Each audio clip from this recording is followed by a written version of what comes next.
हमारे पास प्रॉब्लम है Na+, Mg++, Al+3, Si+4 सब इलेक्ट्रॉनिक स्पीसीज हैं और आयनिक त्रिज्या का घटता क्रम को लिखना है। इसके लिए हम करेंगे क्या कि इनके जनक परमाणुओं की आवर्त सारणी में स्थिति देखेंगे। तो सोडियम का परमाणु क्रमांक 11 होता है और मैग्नीशियम का 12 होता है। इसके बाद एल्यूमिनियम, फिर उसके बाद सिलिकॉन।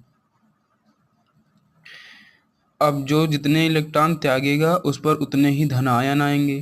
तो सोडियम के बाह्य कोश में एक इलेक्ट्रॉन त्याग कर एक धन आयन, मैग्नीशियम के बाह्य कोश में 2 इलेक्ट्रॉन, 2 त्याग कर 2 प्लस आयन, एल्यूमिनियम के बाह्य कोश में 3 इलेक्ट्रॉन, 3 त्याग कर 3 प्लस, और सिलिकॉन के बाह्य कोश में 4 इलेक्ट्रॉन, तो यह 4 प्लस आयन बनाएगा।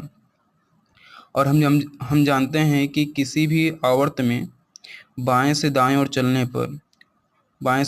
चलने पर जेफ का मान, प्रभावी नाभिकीय आवेश का मान बढ़ता है, उसके साथ उसके परमाणु त्रिज्या में कमी आती है। क्योंकि जेफ का मान जब जितना बढ़ेगा तो वह नाभिक उसके कोष सिकुड़ते जाएंगे, जिससे उसके नाभिक से जो है बाह्य कोष की दूरी कम होती जाती है।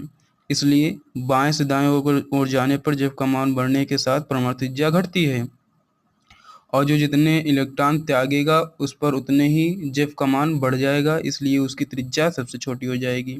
तो अतः इसमें इस सीरीज में सबसे बड़ी परमाणु त्रिज्या होगी Na+ की, उससे छोटी होगी Mg++ की, उससे छोटी होगी Al+3 की, और सबसे छोटी होगी Si+4 की।